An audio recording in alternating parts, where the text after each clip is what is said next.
Gente, boa noite, muita paz. Que a paz do nosso querido Mestre esteja em nossos corações.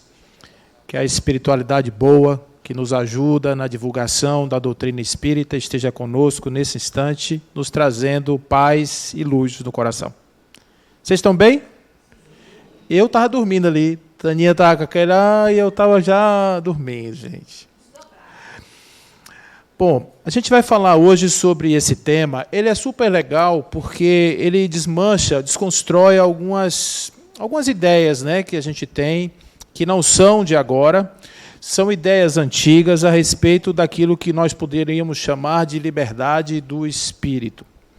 E antes da gente entrar diretamente no ponto do que seria a liberdade do espírito, quais são os mecanismos através dos quais você pode, enquanto espírito, ser livre, a gente vai falar um pouquinho sobre liberdade. O que vocês acham de falar sobre isso? É bom? Quem aqui é livre mesmo de verdade? Levanta a mão, por favor. Ninguém? Oxente, gente. Ninguém é livre? Da última vez que eu fiz essa pergunta aqui, um rapaz levantou a mão, disse, eu sou livre. Eu digo, você não é livre. Ele falou assim, eu sou livre. E quase que briga comigo.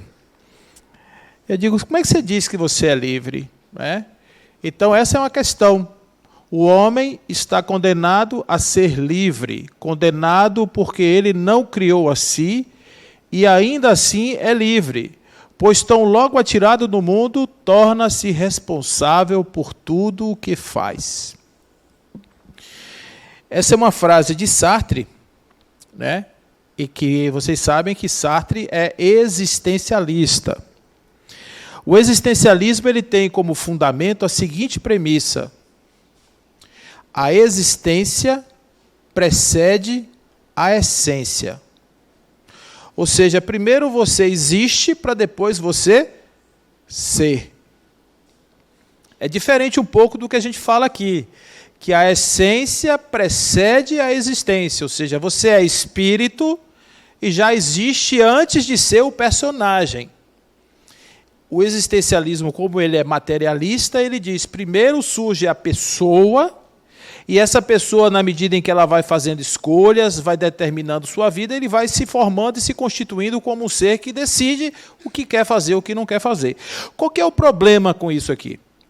O problema é que quando a gente toma uma decisão, a gente não está tomando uma decisão de modo próprio, ou seja, o sujeito não está incondicionalmente tomando decisões.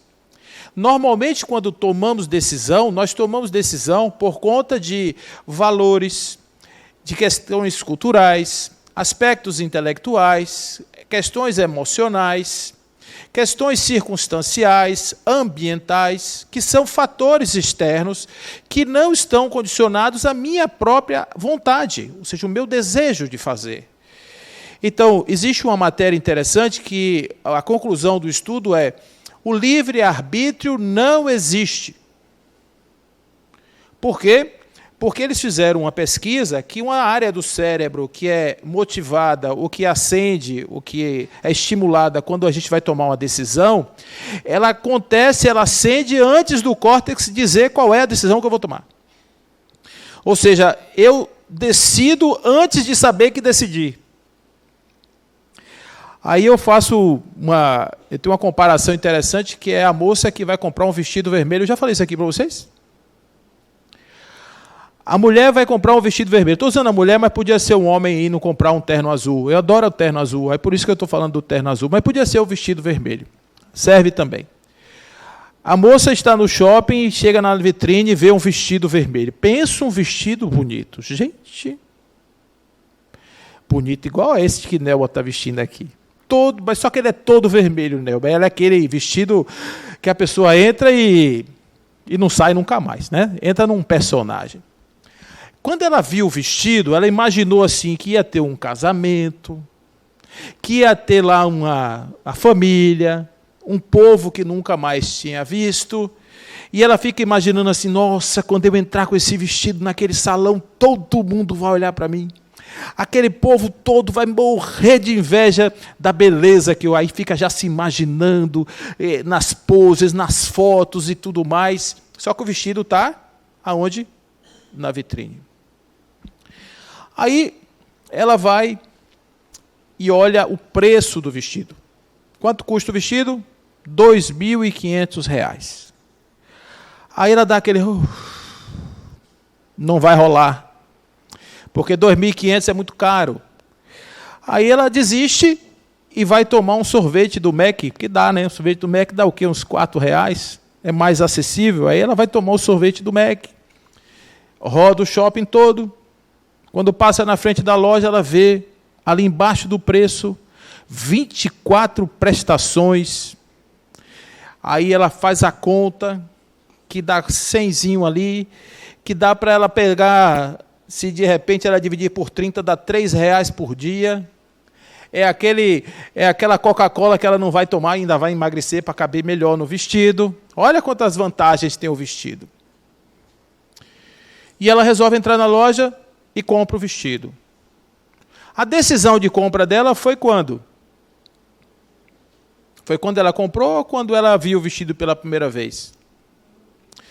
Ela viu o vestido pela primeira vez e o vestido sequestrou ela. Até ela comprar o vestido, ela estava sendo fustigada por algo que não tinha nada a ver com a razão, tinha a ver com outros desejos que estavam ali, a vontade de ficar mais bonita, a vontade de estar indo para a festa bem representada, fisicamente, etc. Então você vê que o processo nosso da decisão é extremamente complexo. Então, quando se diz que um homem é condenado a ser livre, é mais ou menos, ele é muito mais um ser condicionado, que toma decisões baseadas no seu condicionamento, do que necessariamente alguém que escolhe porque sim. Porque sim. Então, tem uma propaganda interessante que diz assim, compre batom, compre batom, compre batom, não é assim? O povo usava aquelas propagandas subliminares, né, que ficavam no cinema ali aparecendo, você está com sede, beba Coca-Cola, Coca-Cola, Coca-Cola, e o povo levantava para beber Coca-Cola e não sabia por quê. Você chega num restaurante, tem uma luz verde, uma luz azul em cima, e você fica achando que é da decoração, e o povo está estimulando você a ter fome e sede. Então, existem algumas coisas dentro do nosso corpo, do nosso aparato fisiológico, psíquico, que estão condicionando nossas escolhas no mundo. O marketing trabalha isso, trabalha o condicionamento da mente para escolher apropriadamente aquilo em detrimento de outra coisa. Então, necessariamente, a gente não pode dizer que um ser é livre porque ele simplesmente pode andar na rua, pegar um avião, fazer o que ele quiser, porque tem sempre que se imaginar que a verdadeira liberdade do ser é você incondicionalmente tomar decisões. A questão só é que você nunca sabe quando você está decidindo, se você está decidindo mesmo, ou se você está apenas dando curso a um processo seu já elaborado de decisão. Está claro isso? É bom a gente entender porque o conceito que nós temos de liberdade é justamente o conceito que o espírito fica preso no corpo. O pessoal lá da Grécia dizia que a grande libertação do espírito era quando o sujeito morria. E aí, quando ele morria, o espírito voltava a ter todas as suas capacidades plenas. É como se ele tivesse que se diminuir para encaixar-se no corpo. O corpo, com suas limitações, impedia o espírito, por exemplo, de voar. Então, você, enquanto encarnado, não pode voar, mas se você não estiver mais encarnado, você poderá voar. Assim também você poderá ter acesso a todo o seu acervo do campo mental, a conhecimentos que você não consegue manifestar, porque seu cérebro agora está limitado. Então você tem algumas questões que eles estão dizendo que o corpo é uma prisão do espírito. Eu só estou fazendo esse contraponto porque o corpo é uma prisão do espírito, sem dúvida, por conta da densidade, a gente vai falar um pouco sobre isso. Mas o espírito ele já está preso mesmo antes de estar encarnado, por conta dos seus condicionamentos que o levam a ver o mundo de uma determinada maneira e não de outra. Então, ali a gente começa a ver na questão 155, letra A, durante a vida, o espírito está preso ao corpo pelo seu envoltório semimaterial ou perispírito. A gente vai falar sobre isso. A morte é a destruição do corpo somente, não é desse outro invólucro. A gente está falando do espírito, do perispírito, é só o corpo. que do corpo se separa quando cessa nesta vida orgânica. A observação demonstra que no instante da morte, o desprendimento do perispírito não se completa subitamente, que, ao contrário, se opera gradualmente e com lentidão muito variável conforme os indivíduos. Aqui, o Livro dos Espíritos está dizendo como é que a alma se separa do corpo.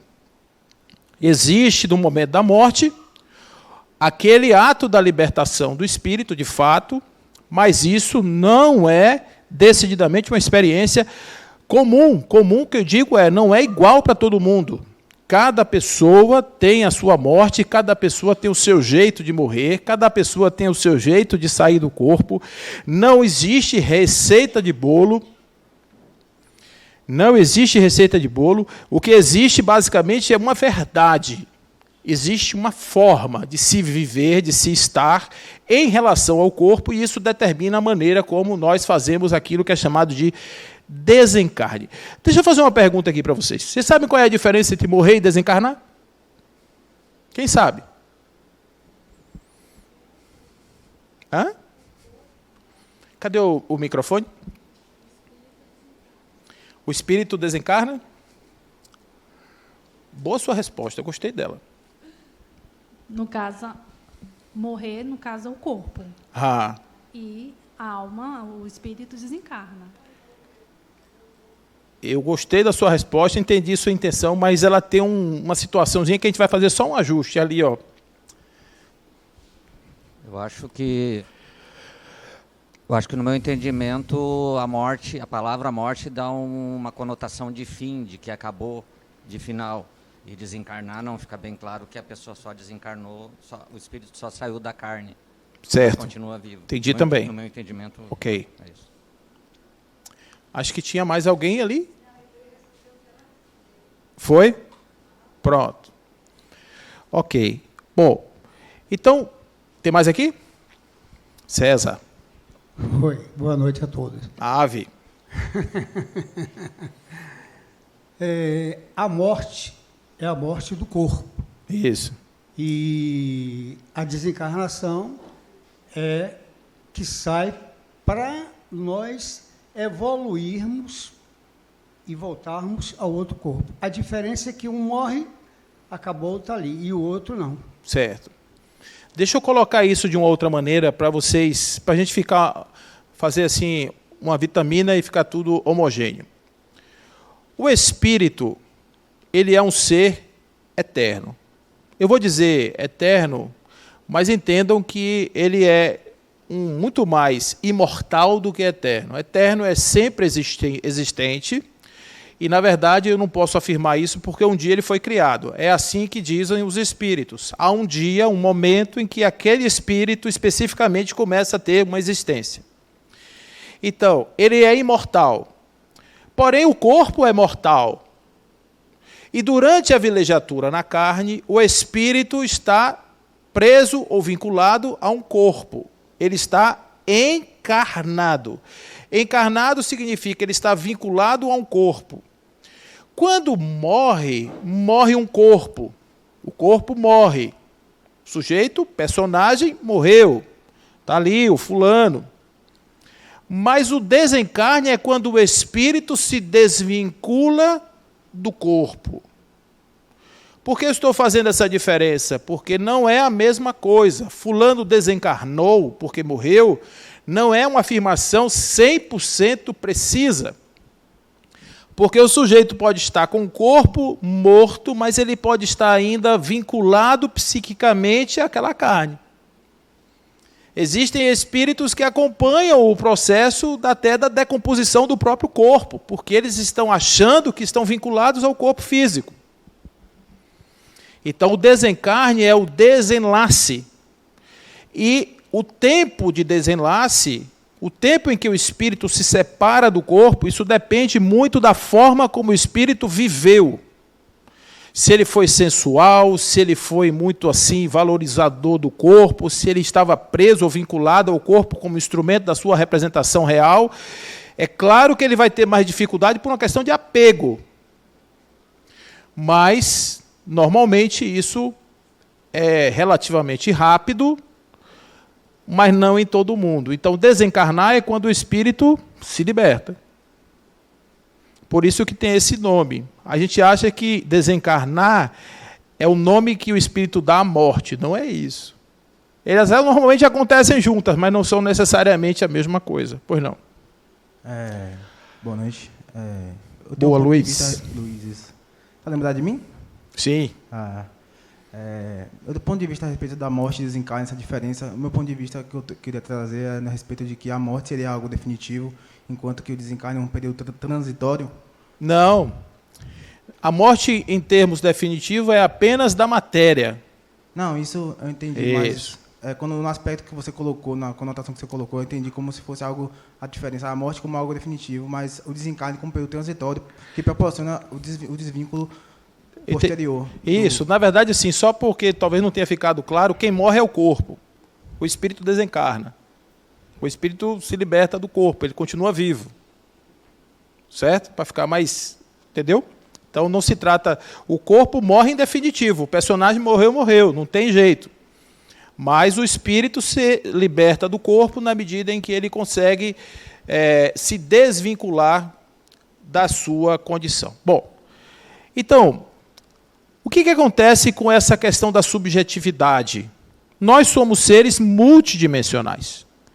Nós estamos encarnados, olha como é que a gente vai posicionar o eu. Eu estou encarnado, eu estou vivendo uma experiência humana, social.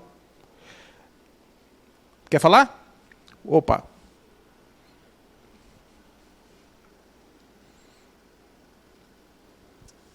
Desculpa interromper. Porque enquanto você estava falando, eu estava viajando aqui. Quando a gente teve a aula de espírito, né? A gente falando do perispírito, que o perispírito ele se liga ao corpo físico. Célula, molécula. Sim, molécula. Molécula. E quando o corpo físico morre, ele primeiro que se desliga é o corpo etéreo. Como é que uma pessoa consegue manter presa ao corpo?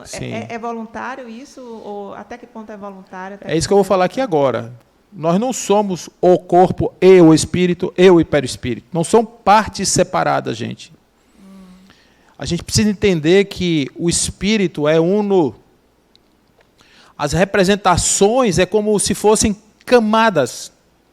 Então, o que é o perispírito? O perispírito é uma emanação do espírito, está vinculado ao espírito. O que é o corpo? O corpo é uma instância energética que está vinculada ao perispírito e ao espírito. Então, a gente não tem uma separação entre corpo. Essa coisa da dualidade atrapalha um pouco a gente entender isso.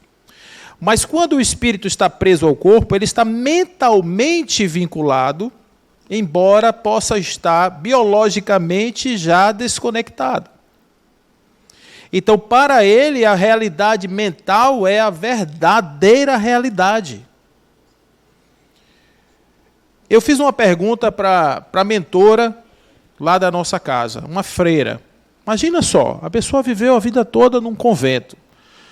Praticamente desde novinha, 14 anos de idade, pois não? Não vou interromper mais não. Opa. Mas em relação a essa questão do desencarne, né?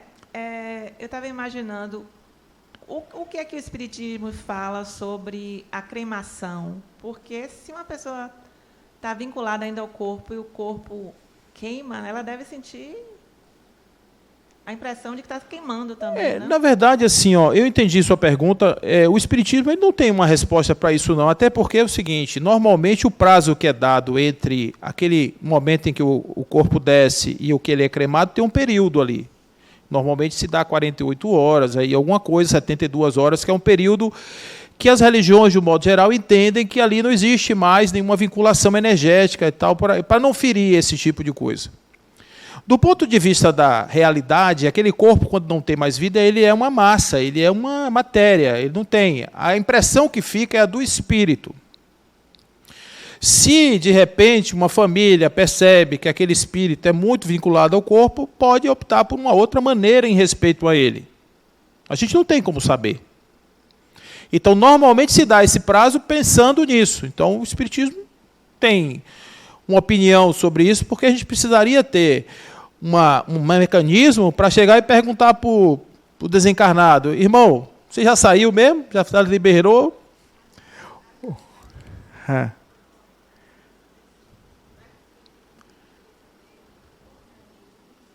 Se a pessoa vai sentir dor, vai se sentir queimando. Não, entendi. Não, essa ideia do queimando, entenda que é o seguinte: momento do corpo está fora, a pessoa pode sentir queimando, como pode sentir o verme comendo.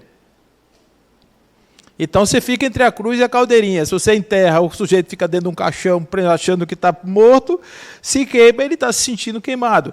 Na verdade, a sua preocupação, ela nos remete a uma ideia de que nós devemos prestar atenção nisso, em relação a gente. Porque o fato é o seguinte: eu tenho uma notícia péssima para dar para vocês hoje, péssima. Nessa sala, 100% de nós vai passar para o outro lado, vai bater as botas. E não tem jeito. Então, o que a gente está atendendo aqui? A gente está entendendo como é que funciona. Se a gente quiser, de repente, fazer uma viagem tranquila, preste atenção como é que você lida com essa questão, esse ponto. Agora, tem gente que vai ter dificuldade com isso? Tem.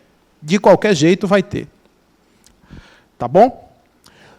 Bom, então, como somos seres multidimensionais, nós somos também seres, digamos assim, múltiplos nos aspectos existenciais e representativos. Nós somos bio, sócio, psíquico e espirituais. A gente tem todas essas dimensões atuando no ser simultaneamente. Nós somos um ente de sociedade, somos um ente psíquico, somos espírito, somos corpo. Isso está tudo junto ali, se relacionando. Não existem partes separadas. Eu vou cuidar do meu espírito. Agora eu vou cuidar do meu corpo. Não é bem assim. Eu vou cuidar de mim, nas minhas múltiplas dimensões, de maneira simultânea. Por que isso? Porque se você, de repente, não pensar que a atividade de desconexão do espírito, desequilíbrio do espírito, vai causar um problema no corpo, a gente vai cuidar do corpo e o corpo vai ficar sempre em defasagem em relação àquilo que nós poderíamos chamar de saúde, homeostase, etc. Então, a gente vai ter dificuldades com isso. Então, é importante que nós saibamos que o equilíbrio mental, o equilíbrio espiritual, ele coincide com o equilíbrio físico. Que o equilíbrio social, que o equilíbrio psíquico, coincide com o equilíbrio espiritual e etc. Ou seja, quando a gente está equilibrando um ser, dizendo que um ser está pleno, a gente precisa pensar que ele está pleno em todas as suas dimensões. Porque senão a gente vai fazer o que a gente faz normalmente. A gente vai para o centro espírita um dia na semana e vive no apego os outros dias todos da semana. Achando que se a gente tomar um passe, beber uma água fluidificada, a gente se libertou, quando, na verdade, isso não liberta. Isso ajuda. É como pilha. Você bota a pilha, o brinquedo funciona. Mas o brinquedo precisa do mecanismo, ele precisa da dinâmica dele, ele precisa das engrenagens para funcionar. A bateria só deu força. Mas você tem que fazer o resto funcionar também. Senão não vai funcionar, não vai dar certo. Então, por que é que esses seres multidimensionais eles são importantes? Porque quando a gente vive aqui uma experiência carnal, gente, todas as nossas impressões de vida vão ficar muito, mas muito mesmo, gravadas no nosso campo mental e, consequentemente, no nosso modo de ser espiritual. Às vezes eu chego num cemitério, o povo está assim de junto, aí diz assim: fulano descansou. A minha pergunta é: será? Porque, gente, a gente não fica santo quando morre, não. Nem dá um reset nas ideias, não. O orgulhoso morre orgulhoso e continua orgulhoso. O vaidoso continua vaidoso. O iludido continua iludido. Olha o que aconteceu com a minha amiga Freira, a mentora da nossa casa lá. Irmã, quando a senhora morreu, o que aconteceu? A senhora foi para onde? Eu fui para uma igreja. E eu estava numa igreja. E eu estava sozinha na igreja. Olha que detalhe interessante. Ela usou da sua figura de freira, do seu isolamento, ela passou 14 anos na encarnação dela, antes de desencarnar, ela passou 14 anos numa cama. E aí, o que acontece? Agora ela estava num convento, numa igreja, sozinha. E ela ficou muito tempo nessa igreja. Ela só fazia rezar o dia todo. Fazia o que ela, freira, fazia. Ela já estava desencarnada. Agora, observe, na mente dela, ela estava no seu condicionamento do personagem. E ela estava reverberando isso na sua existência espiritual. Ela só saiu de lá quando outras entidades vieram tirar ela desse lugar. Em reuniões mediúnicas, nós já encontramos pessoas que morreram em acidentes com fogo, casa que queimou, e a pessoa estava dentro e morreu. Onde essa pessoa estava no plano espiritual? Numa colônia espiritual? Não, ela estava na casa. Ela estava sentada na frente da casa, lá com os escombros, na frente da casa. Essa era a imagem que ela via. Vocês já imaginaram uma situação dessa? Isso quer dizer o quê? Que nós carregamos para o nosso plano espiritual, eu digo nosso porque é nosso mesmo, é um plano mental, carregamos aquilo que é a impressão dos nossos corpos, da nossa vida, do personagem, principalmente do último, que está mais fresquinho. Tem um livro desse, eu não me recordo agora qual, mas a história é a seguinte: o sujeito, ele trabalhava numa carpintaria, mas ele era tão bonzinho, era uma pessoa boa, gente, ele era uma pessoa ótima, cuidava de tudo, cuidava do centro, limpava tudo, educado, muito, aquele trabalhador imenso. E um dia, ele teve um acidente na carpintaria e perdeu a ponta do dedo. Aí o povo ficou muito tocado, ele foi para o hospital, como é que vai acontecer com ele, ele não vai mais trabalhar, etc. E fizeram uma reunião mediúnica para tentar entender o que aconteceu com aquele irmão lá que tinha se acidentado. E apareceu um espírito que contou a história dele. Ele era um feitor de escravos. Na sua última encarnação, ele foi um feitor de escravos. E o que ele fazia? Ele pegava, quando o escravo fugia, ele botava a mão do escravo na moenda e moía o braço. E aqueles gritos enormes, aquele sangue misturado ali do melaço, era isso que ele fazia com certa frequência. Quando ele desencarnou, eu dou R$1 se vocês adivinharem para onde ele foi. Para a moenda. Só que não a moenda real. Ele ficava numa moenda, que era uma moenda que rodava sistematicamente, braços com gritos e o cheiro de sangue misturado no melaço. Durante anos. Opa! Boa noite. Aproveitando o gancho da reencarnação, quanto tempo, em média, dura o espírito, leva o espírito para reencarnar? Quanto tempo ele leva para reencarnar? Em média. Isso depende. Isso depende. Isso pode ser rápido, bem rápido, mas pode levar centenas de anos. Isso depende de cada espírito. Não tem uma coisa assim muito rígida, não, gente. Espiritismo, eu costumo dizer que as coisas podem ser. Você pergunta assim, Paulo, um espírito pode reencarnar com uma semana? Pode. Um espírito pode reencarnar com 1000 anos? Pode. Não tem prazo. Tá certo? Depende muito das construções individuais. Nós somos... Cada projeto espírito é um projeto diferente. Portanto, temos trajetórias diferentes em relação a isso. Entendeu? Não? Já? Bom. Então, opa.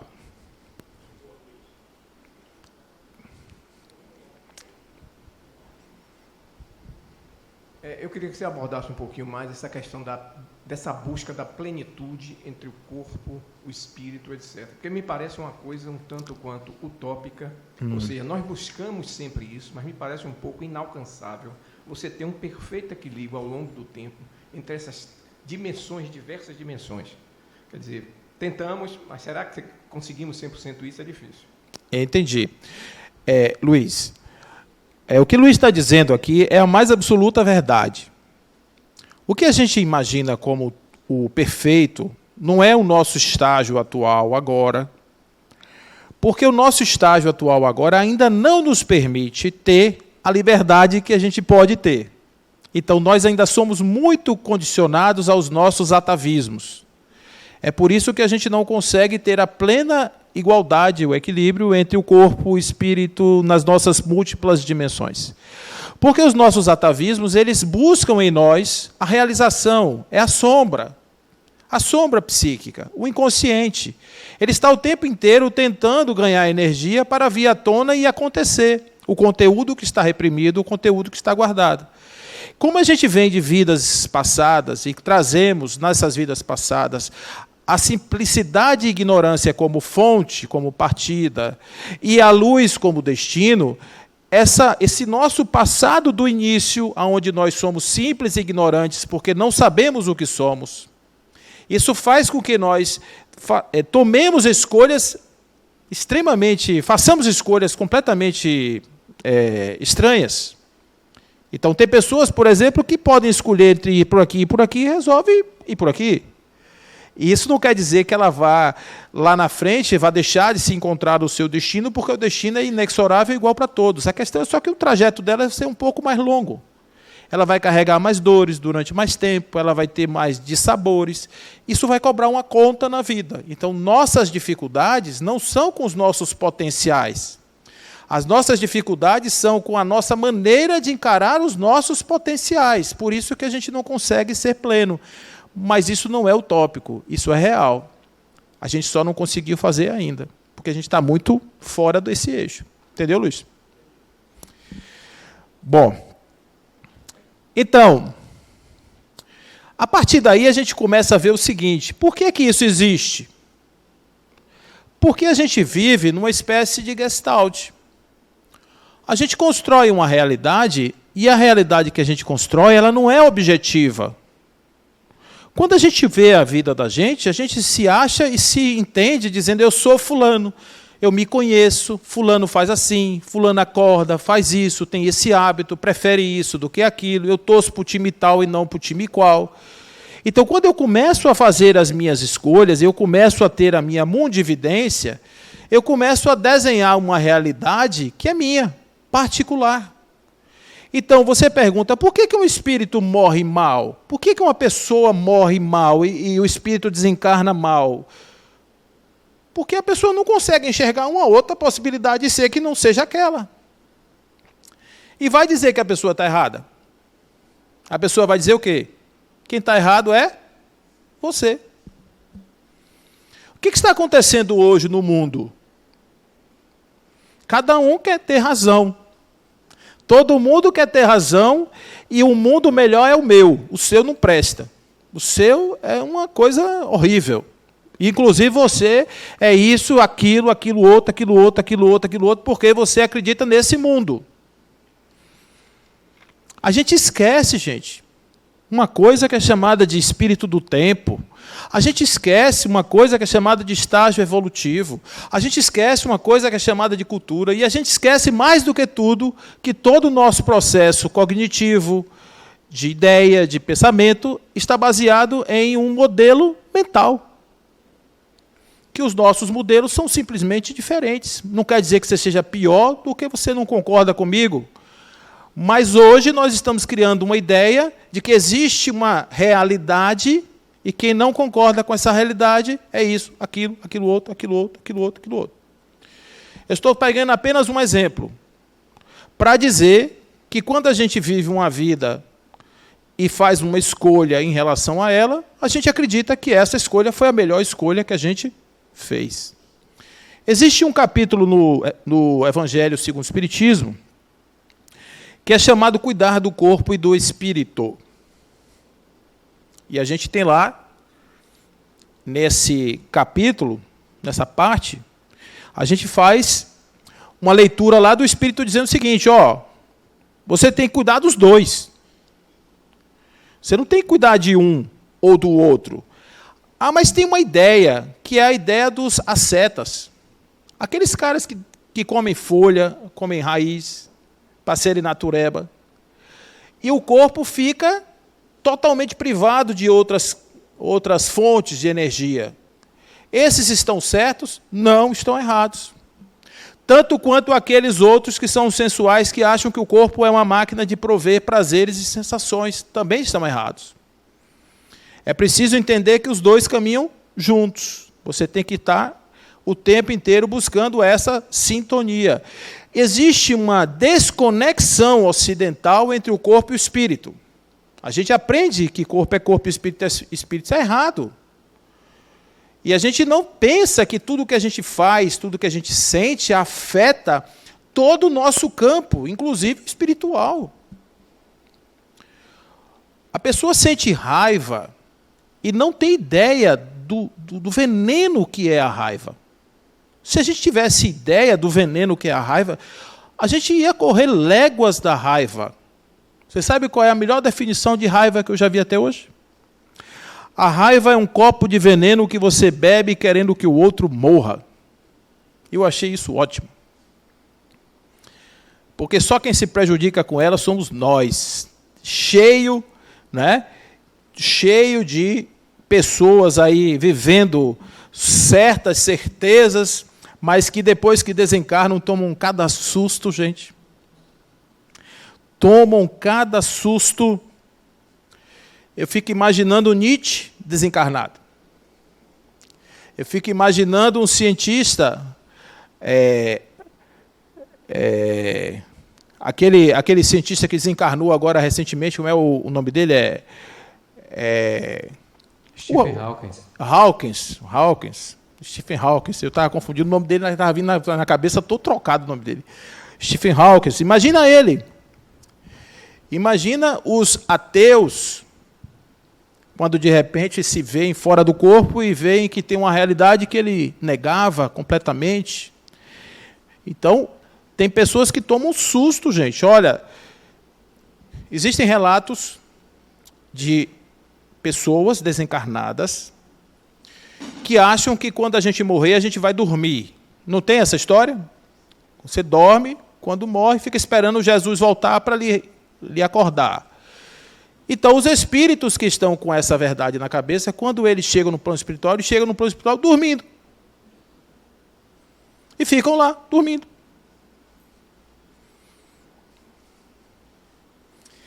Então, a gente não fica separado, não. É tudo a mesma coisa. Quer morrer bem, viva bem. Bom, um todo que é realidade em si, diferente da soma das suas partes. O sentido da experiência está em como os elementos da mesma estão configurados em um todo significativo. Isso é a maneira como os espíritos estão dizendo que nós somos. Nós somos um todo, que não se confunde com a questão de parte a parte.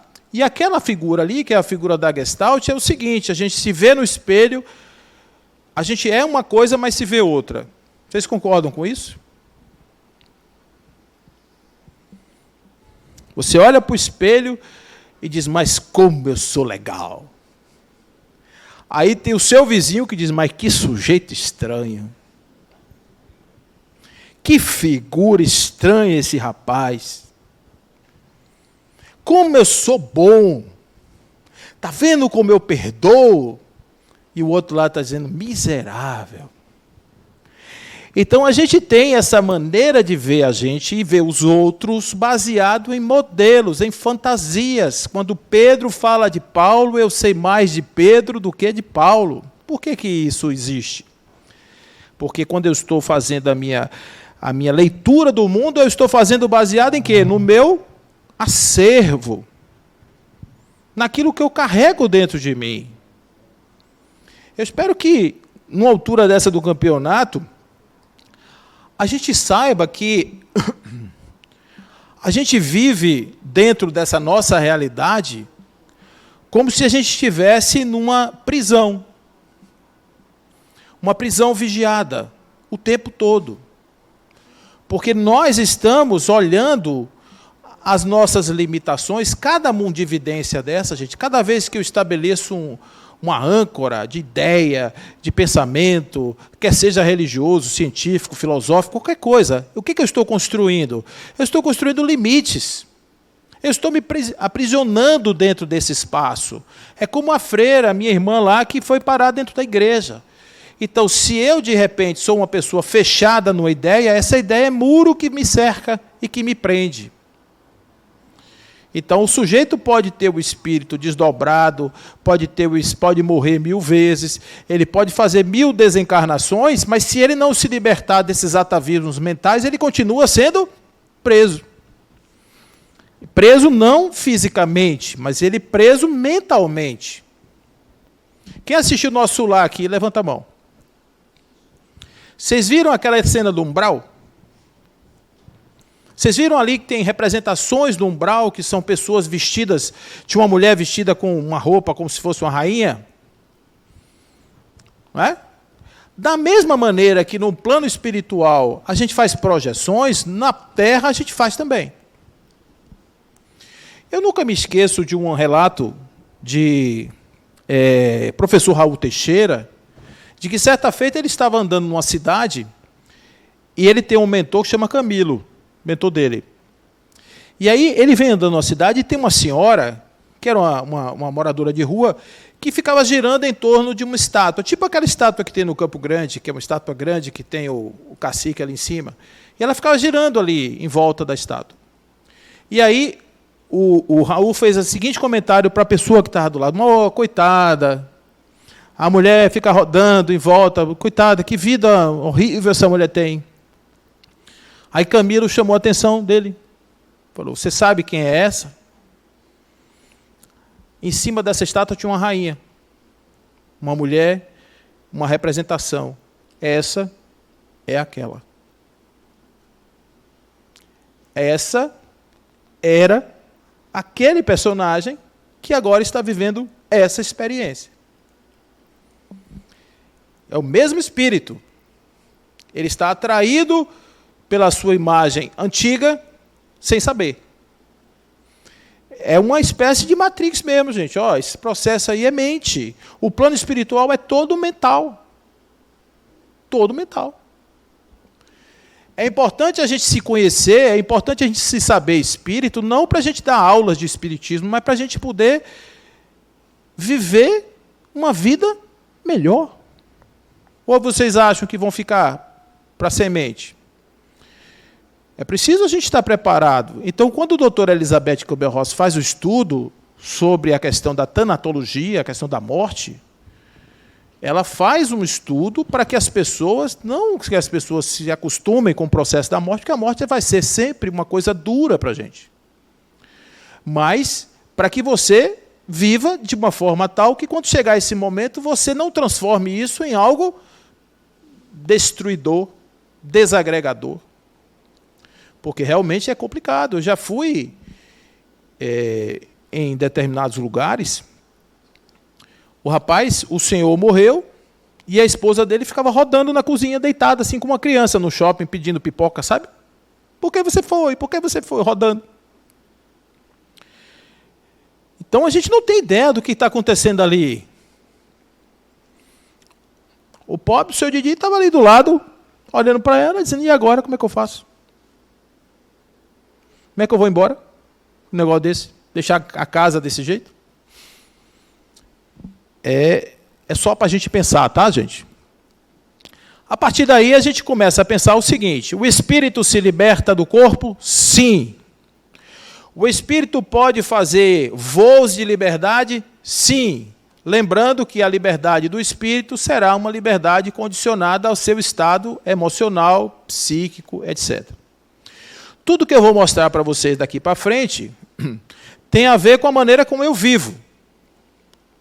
Então, quando você desdobra, alguém aqui já desdobrou? Levanta a mão. Sabe o que é isso? Sair do corpo, se ver. Já? Ó, experiências aqui múltiplas sobre isso. Quando você faz isso, e faz isso num estágio em que você está sem consciência, por exemplo, você está dormindo, normalmente, para onde você vai? Você vai para onde suas dores, seu psiquismo, suas imagens mentais estão mais bem representadas, porque você vai sendo guiado por uma força psíquica. Tem Débora aqui. Boa noite. Boa. Eu fiquei curiosa agora, você falou de desdobrar. Eu não sei se eu já olhei para meu corpo, mas é a mesma coisa, aquela sensação que a gente fica tentando acordar, se debatendo ali.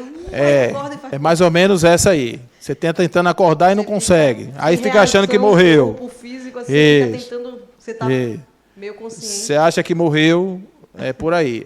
Então é a mesma sensação. Obrigada. Agora, existem sensações das mais diversas, tá? Existem coisas assim, existem outras sensações. Pois não, aqui atrás.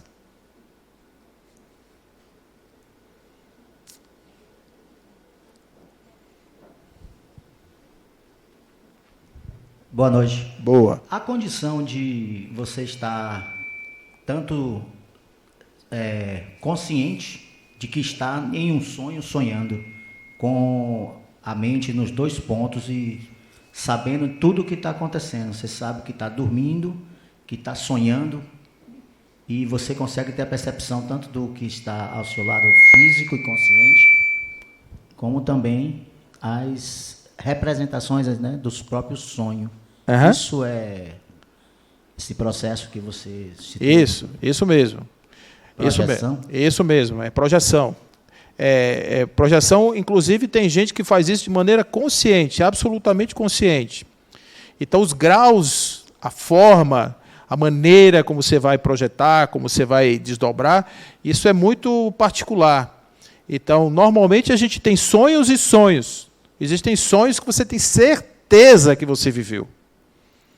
Agora, por que você não lembra dos desdobramentos oníricos? Porque é o seguinte, quando você está num sono profundo, o espírito não causa nenhuma impressão no corpo físico. A experiência é toda espiritual. O corpo físico não participa dela diretamente. Mas quando ele toma um susto que ele retorna, você recebe a carga e seu coração dispara. Então, observe que você não impressionou o tecido cerebral, você não vai lembrar. Mas a grande maioria de nós, quase todas as noites, fazemos desdobramentos sem saber. O espírito diz assim, enquanto o corpício está... Sabe esses carros modernos dos ricos de hoje, que é tudo de bateria? Que eu acho chique demais, gente. Você vê o carro, você liga o carro no supermercado, o carro está ligado na tomada. É mais ou menos isso. O espírito diz, vou botar meu carro elétrico aqui para reabastecer no sono e vou dar uma volta. Eu não entendi a diferença de projeção e desdobramento. Mesma coisa. Não tem diferença não, é a mesma coisa. Certo? Opa, aqui.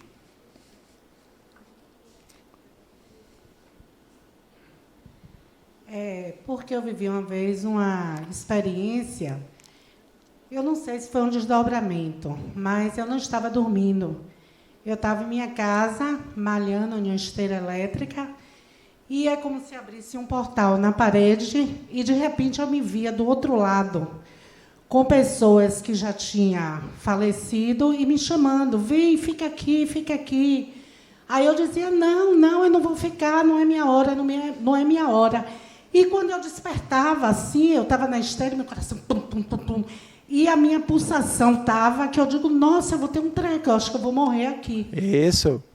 Por pouco você não foi. O povo só estava te avisando, ó, só falta mais um pique, bote mais 2. Aperta essa setinha para cima aí que você vem agora. Olha, gente, Divaldo, já vou. Divaldo, uma mulher chegou para ele e fez, seu Divaldo, eu queria saber se eu sou médium. Como se ele tivesse um mediumoscópio e pudesse olhar para a pessoa e dizer, você é médium. Aí ele fez, depende. A senhora sente alguma coisa? Ela disse, não. Então não é. Mas, seu Divaldo, quando eu chego em casa, que eu entro num determinado lugar, esses cabelinhos aqui do pescoço se arrepiam todos, seu Divaldo, e o braço direito fica todo arrepiado. Aí ele olhou para ela e fez, então a senhora é. Você vê o seguinte, que esses fenômenos eles se manifestam de maneira das formas mais plurais possível. Né? A minha avó, antes de desencarnar, ela via pessoas em volta dela e conversava com as pessoas como se elas fossem pessoas presentes. Meu pai, quando estava no último dia de vida dele, eu entrei na semi-UTI, e quando eu entrei na semi-UTI, ele fez, que festa está aqui hoje? Só tinha eu e ele. Então, isso é plural, acontece. O que eu quero dizer é que, gente, considere que é normal o espírito ter uma dimensão de visão diferente daquela que é a do corpo físico. Isso é normal. Agora, como ela vai se mostrar, aí vai depender de cada grau, de cada corpo, de cada maneira, de cada circunstância. É isso que vai fazer com que as experiências sejam plurais. Não existe uma forma específica, aquela é a forma. Existe a maneira da pessoa, a maneira do corpo dela, a forma dela fazer isso, mas que todos temos potencialmente a capacidade de fazer, principalmente o desdobramento, que é uma experiência que você pode até exercitar, e existem até pessoas que dão cursos como você fazer isso. Minha pergunta é referente a isso também, né? Para ocorrer o desdobramento, o corpo físico ele tem que estar descansado, porque, assim, às vezes, a experiência minha, né? Às vezes eu tenho a sensação de poder estar saindo, mas fica naquele processo de insônia. Então, não sei se está ligado ao corpo biológico tem que estar descansado, então o espírito não consegue sair totalmente. Não tem um tem. Não tem um tem. Você pergunta assim, Paulo, eu posso estar num estado assim, entre lá e cá, no sono e desdobrar? Pode. Eu posso estar completamente adormecido e desdobrar? Pode. Eu posso estar, de repente, acordando e, de repente, naquele momento em que eu estou acordando, entre eu acordar e tal, eu ter uma experiência? Pode. Entendeu? É isso que eu quero dizer para vocês. Pensem sempre, é natural ter. A forma é que vai depender. Por que nós não temos todos? Só um minutinho, tá? Por que nós não temos todos de maneira abundante? É porque o nosso corpo não tem a predisposição para o fenômeno. Porque a mediunidade, ao contrário do que muita gente pensa, é uma característica do corpo físico. Porque todo espírito já é médium naturalmente. Mas o corpo físico, para que ele possa ter essa possibilidade, ele tem que ter uma característica sua, fisiológica, uma característica de energia, ele tem que ter uma concentração de fluido necessário para poder fazer as manifestações acontecer. Pois não? O que você diria para a gente sobre a mente subconsciente durante o sono? E tem outra coisa também. Quer perguntar outra coisa? Não, porque meio que é outra coisa. Tá bom. Bom, o que acontece durante o sono? Durante o sono, o nosso corpo, ele relaxa a parte vigil, a parte cognitiva. E como ela relaxa, a janela do inconsciente ela fica um pouco mais aberta. Nós não temos tanta censura no processo. Então, o que acontece é que, muitas vezes, no sonho, eles trazem representações, não representações ipsis verbis, porque o inconsciente ele não é claro. Ele tem traços, tendências, não existe uma figura exata. Então, você pode imaginar, por exemplo, água. E essa água ser, para você, de repente, uma representação de você se sentir presa. Aquela água que te puxa, você está se sentindo, o seu inconsciente está dizendo, você não está indo para frente, aí você tem uma representação de uma corda, de uma corrente, porque não é a mensagem não vem assim clara. Ela vem de maneira, ela vem cifrada, ela vem de maneira como se fosse assim, uma representação de arquétipos, de símbolos, que vão representar as nossas necessidades ou os nossos conteúdos inconscientes. Tanto que o sonho ele é muito utilizado na questão da terapia como uma forma de você ter acesso ao inconsciente da pessoa. Então, quando você fala do subconsciente, aqui a gente só está gradando em termos de de graus de energia, tá? O subconsciente ele está um pouco mais aflorado, ou seja, é mais fácil o subconsciente chegar na consciência. O inconsciente precisa de um pouco mais de força para transpor essas barreiras todas que existem na mente para que ele possa acontecer enquanto ideia, enquanto pulsão, enquanto coisas que te movem no seu corpo, entendeu? Entendi.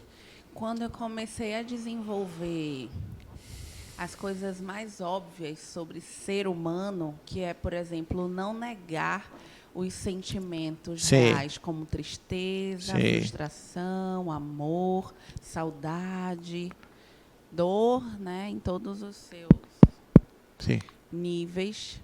Eu comecei a desenvolver melhor a minha capacidade. Espera aí, só um minutinho, para a gente ouvir melhor.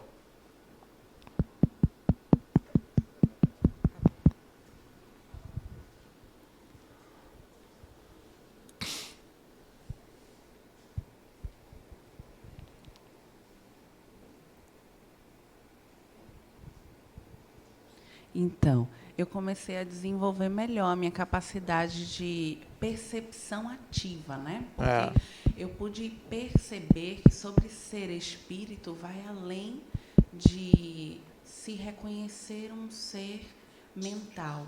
É você estar muito atento às coisas óbvias que estamos vendo, percebendo, como, por exemplo, uma tristeza exacerbada, né, na vida de alguém que está ao meu lado. E por que não criar uma curiosidade, né, em saber como eu posso ajudar? Então, pequenos detalhes me ajudaram. Então, eu já vi criança sentada na mesinha de centro de lá de casa.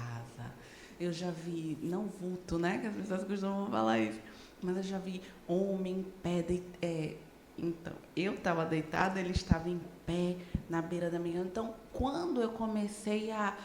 Tá, eu quero mais, mas por quê? Porque eu quero me sentir um ser super espiritual, para dizer que sou médium, não. Para entender o que está do outro lado, a gente precisa entender melhor o que está acontecendo aqui. Então, é uma dica, tá, gente? Estejam mais atentos aos sentimentos, às emoções de ser humano. E assim a gente desenvolve nossas capacidades como espírito de forma muito mais, assim, fluida. É isso. É isso aí, muito bem. Ótimo, ótimo relato, ótima experiência. Apenas um detalhe, para a gente poder deixar também, como eu falei para vocês, a gente tem que desconstruir algumas coisas. A mediunidade não é sinal de uma elevação superior espiritual. Tá? A mediunidade é algo que acontece no ser, é uma faculdade que vem no ser porque ele precisa dela para desenvolver-se enquanto espírito. Então, normalmente, os médiuns... não estou dizendo que é seu caso, tá? Normalmente os médiuns são devedores. Por que eles são devedores? Porque a mediunidade dá a eles uma dimensão para eles compreenderem o sentido da sua existência atual. Então, Dona Ivone Amaral Pereira foi uma grande trabalhadora do espiritismo, escreveu muitos livros, maravilhosa. Ela era uma usina de mediunidade, mas ela, durante vidas passadas, ela cometeu suicídio algumas vezes. Então, a temática do suicídio aparecia onde? Nos espíritos que se mostravam para ela de suicidas. E ela via esses espíritos, conversava com eles, escreveu até um livro chamado Memórias de um Suicida, porque aquela turma que participava com ela eram pessoas que tinham convivido em outras encarnações e que participaram dos seus dramas, era pai, amante, aquela coisa lá. Então, ela precisou da mediunidade como um mecanismo do seu próprio desenvolvimento. Né? Porque a gente pensa assim, que a pessoa que tem a mediunidade, ela normalmente, não, isso aqui é um espírito, não é. Tá? Isso é uma coisa que pode ser. A pessoa já ter o desenvolvimento espiritual e, normalmente, também, quem se desenvolve muito espiritualmente tem muita percepção sobre essas dimensões múltiplas que nos cercam. Porque o próprio corpo tem menos densidade. A pessoa que é muito espiritualizada, o corpo é menos denso e ela, consequentemente, tem mais facilidade de conexões espirituais. Ok? Neuba. Oi. Espera aí. Diga. Eu tive uma experiência de Theta Healing. Certo. Que é quando a gente está no estado entre estar no sono, na consciência e na inconsciência. Sim. Foi muito interessante, fiz uma sessão só. Sim. Parece que eu voltei lá num momento... Isso, é isso mesmo. Relação, o Espiritismo entende alguma coisa sobre o Theta Healing? Não, entende sobre o que aconteceu com você. Você relaxou, seu espírito soltou e é isso que aconteceu. Mas eu não fiz sozinha, tinha uma pessoa formada nisso que foi me orientando, porque senão eu não conseguiria chegar lá. Isso. É isso mesmo. Antigamente se fazia... É espiritual essa terapia? Tudo é espiritual. Na verdade, assim, ó, se você sentar e tomar... no templo de Delfos, as pitonisas, elas entravam em transe com folha de louro, gente. Queimada. Imagina, você está comendo uma feijoada e tem um transe. Entendeu? Então, os indutores podem ser indutores... eles podem ser psicotrópicos, podem ser indutores somente de sugestão mental. A pessoa pode entrar no estado de transe com uma vela acesa na frente, entendeu? Que não tem, para outra pessoa não é uma vela, para ela é um instrumento de transcendência. O importante é a gente ver que o indivíduo tem que estar com algumas condições predisponentes, claro, ele tem que estar focado na experiência para a experiência acontecer. Pois não, Nelba? Boa noite.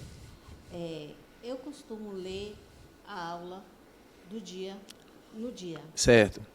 Eu costumo ler esse capítulo. E eu vi hoje que o suicida, quando ele desencarna, ele volta para completar o tempo. Sim. E ele volta com sequelas físicas. Sim. Aí eu pergunto, quanto tempo depois ele desencarna novamente?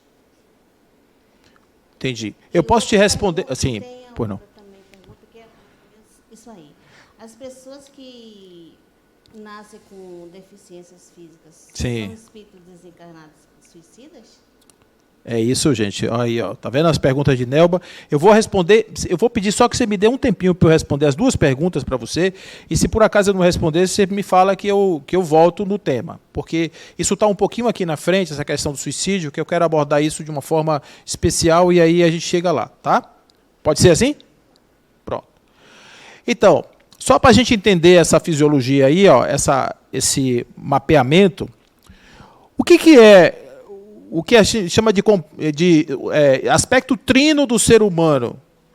Allan Kardec identificou que existe, quando a gente vai para outras leituras, como, por exemplo, a teosofia, você vai para outros lugares da espiritualidade, você vai encontrar vários corpos. Corpo físico, astral, etéreo, mental superior, mental inferior, corpo búdico, corpo átmico. Você vai encontrar vários corpos. Allan Kardec, como ele era um professor, ele fez o seguinte, vamos simplificar. Eu não vou ficar entrando nessa história de corpo mental inferior, superior. Ele faz uma divisão em 3 partes, ou 3 camadas, melhor dizendo. A camada inferior, a camada mais central, a camada mais essencial desse ser é o espírito. Só que o espírito, ele está numa densidade muito diferente da matéria. A matéria é energia congelada, é essa coisa densa, que você toca, que pesa, que tem ponderabilidade total. O espírito não é ponderável. Né? O espírito não tem nenhuma característica dessa matéria que a gente conhece. E aqui no planeta Terra, a densidade predominante é essa, física. O planeta Terra tem uma característica de ser um planeta denso, ele também tem a sua energia. Então, os espíritos que encarnam no planeta Terra se servem da densidade do planeta para se fazer representar em encarnações.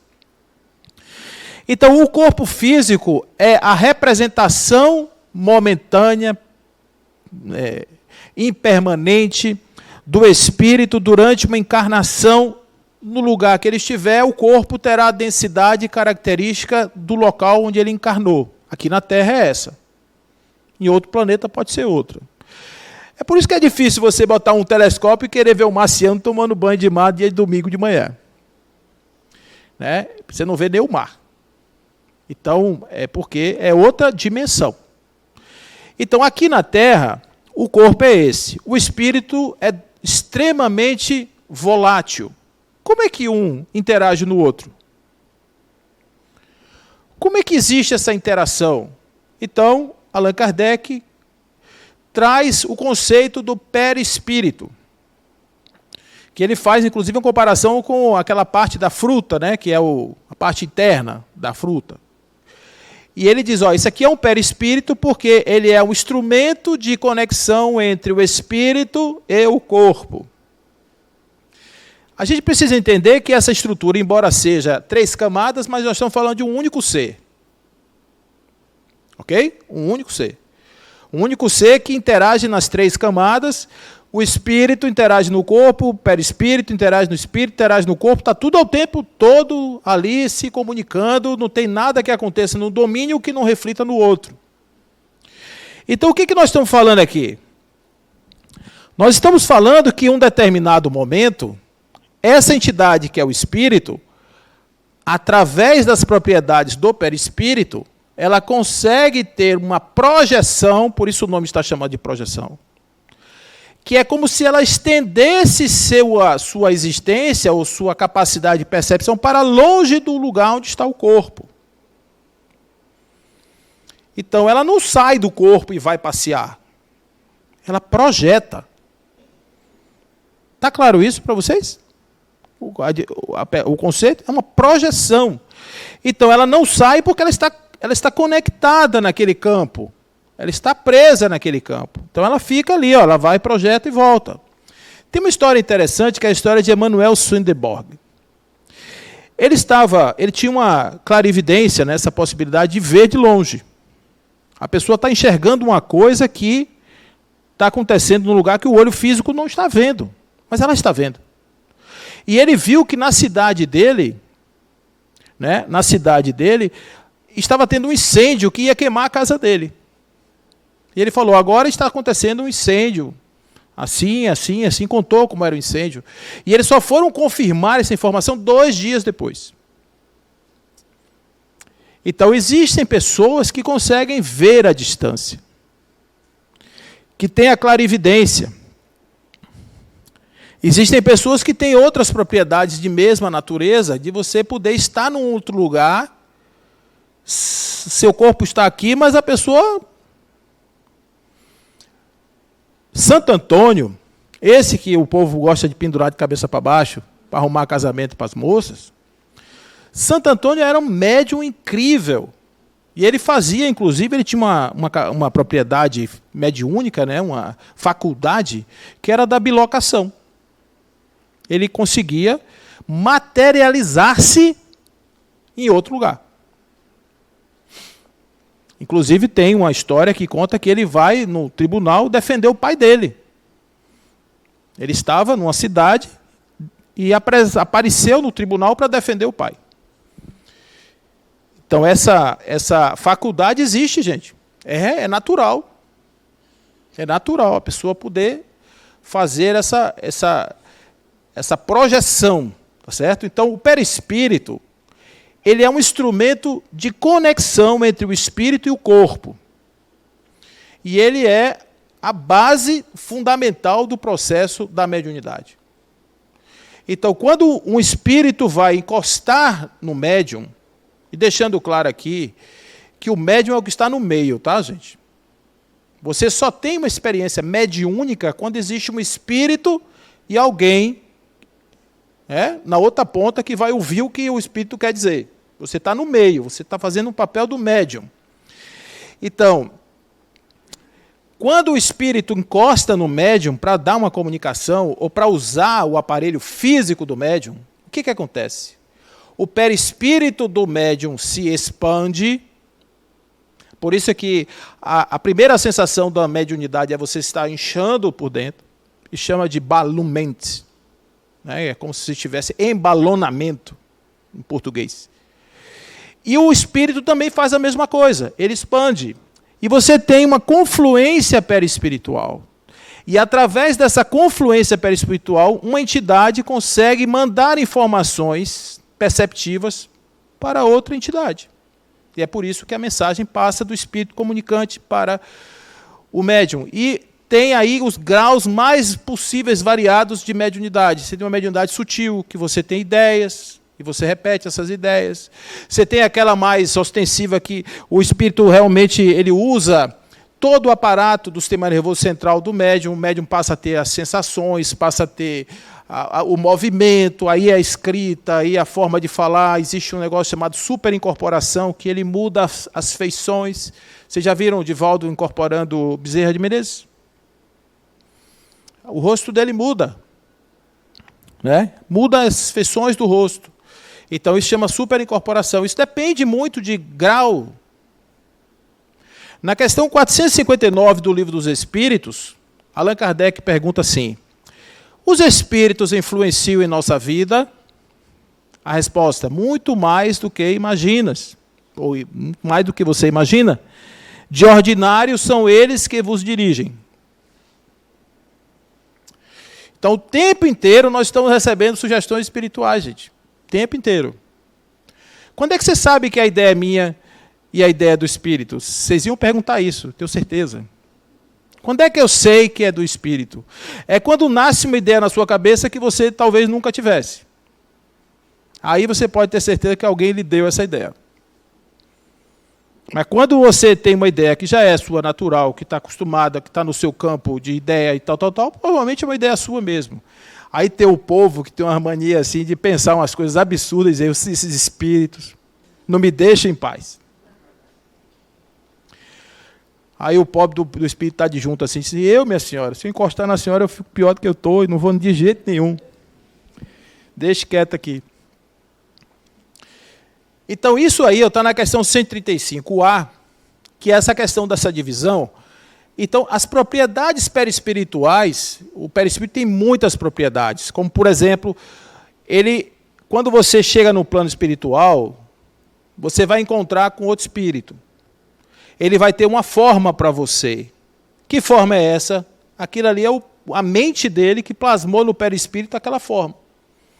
Então, a pessoa, por exemplo, que não tinha uma perna, aparece depois com a perna.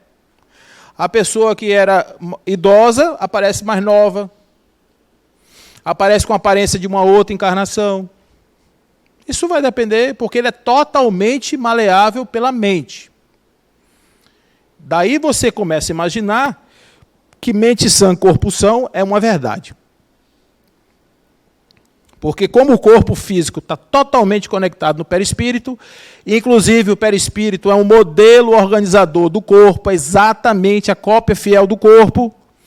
Então, o que acontece no perispírito vai acontecer no corpo. Na dimensão física, você vai sentir o que aconteceu na dimensão espiritual, como também na dimensão espiritual você percebe o que aconteceu na dimensão física. Isso que eu estou falando aqui tem a ver com sua pergunta. Oi, Luana.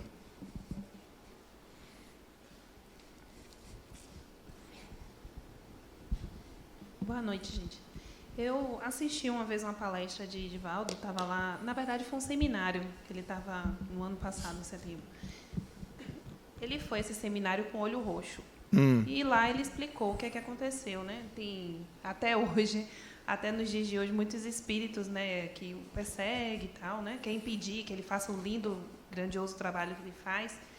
E ele contou que estava no quarto e tal, e tinha um espírito que já é conhecido, e eu, pelo que eu entendi do relato, empurrou ele. O empurrou, ele caiu, se desequilibrou. Aí você está falando muito agora sobre essa questão do espírito se materializar e tal. Eu queria entender um pouco mais a fundo como é que isso se dá. Então, por exemplo, há ali um desequilíbrio, uma comunicação entre as mentes, e essa comunicação atordou a pessoa encarnada e ela desequilibra e cai, ou de fato o espírito consegue se materializar e empurrar de fato a pessoa encarnada? As duas coisas podem ser totalmente possíveis. Por exemplo, você pode ter uma imantação no campo do equilíbrio, no cérebro da pessoa, a pessoa perde o equilíbrio e cai. Você pode ter isso, num nível de imantação. Você pode ter, simplesmente, por excesso de fluido físico, de fluido material, você tem a possibilidade ali de ter uma representação de força que possa empurrar uma pessoa para fora, entendeu? Ele já teve outros casos desse tipo. Inclusive, quando ele era mais novo, empurraram ele numa vitrine. Só mais uma coisinha. Sim. Ainda sobre a questão do sonho, né? Sim. Uma dúvida que eu tenho muito grande, que é Como a gente pode identificar o que é uma manifestação do nosso subconsciente, aquilo que a gente está pensando o dia todo, que está consumindo a gente, que a gente está preocupado no dia a dia. Então, como saber se aquele sonho é uma manifestação do nosso subconsciente ou se é, de fato, uma experiência que o nosso espírito está vivendo?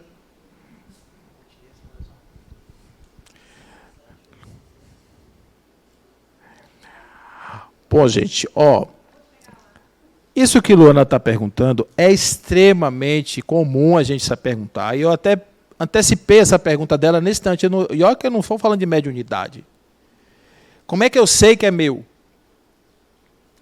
Então, na verdade, o que acontece é que eu sempre vou ter essa dúvida, porque a melhor forma de pensar é que eu estou num campo de conexão mental e que eu posso captar as ideias que estão no ambiente.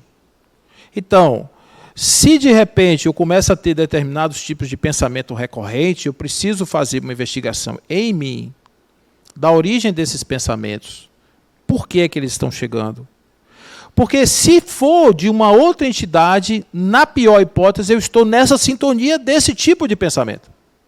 Porque eu estou trazendo ele para o meu campo. De alguma forma é uma vulnerabilidade minha, se for negativo. Ou uma positividade minha, se for positivo. Então eu preciso saber o seguinte: qualquer manifestação minha é sinal de que eu devo prestar atenção inicialmente em mim. Porque senão eu vou terceirizar uma coisa que pode ser minha. Tá certo? Então, pensar que é espiritual é a forma mais interessante de projeção que a gente tem, porque a gente inventou esse negócio de projetar para dizer isso aqui é obsessão. Na verdade, pode ser uma auto-obsessão, pode ser um processo meu. Então, o médium iniciante, ele tem essa dificuldade. Ele fica sem querer falar porque ele fica achando que é ele quem está falando. A recomendação que se dá é fale. Pode falar. Na pior hipótese, existem muitas comunicações mediúnicas que são anímicas, sem o médium saber. Por quê? Porque o médium também é um espírito. Qual que é a diferença entre ser espiritual, chamada espiritual, e ser anímica? É que quando é anímica, é o espírito do próprio médium que está falando. E quando é chamado espiritual, é um outro espírito que está falando através do médium. Está claro isso para todo mundo?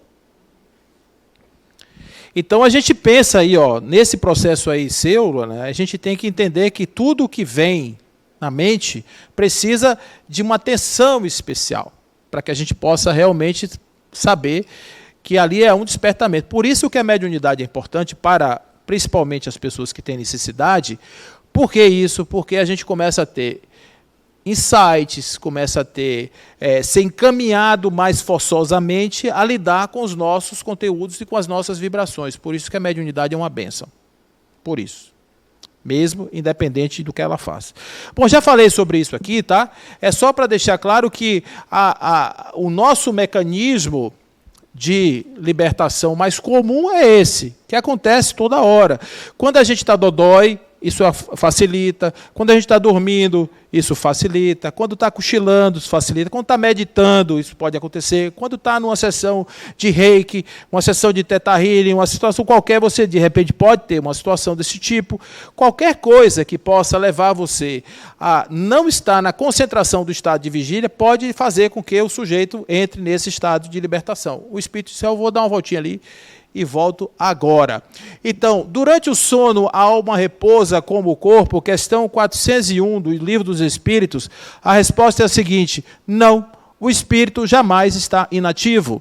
Durante o sono, os laços ficam mais frouxos e, não precisando dessa sua presença, ele se lança pelo espaço e entra em relação mais direta com outros espíritos. E aqui é que entra justamente a questão que eu vou ser atraído mais para os nossos conteúdos e a energia mais preponderante no meu ser. Pois não? Oi. Você podia voltar o outro slide? Rapidinho. Quando você estava falando sobre projeção, veio à minha mente essa imagem aí que foi dita na outra aula, né? E eu, naquela aula, fiquei viajando, assim.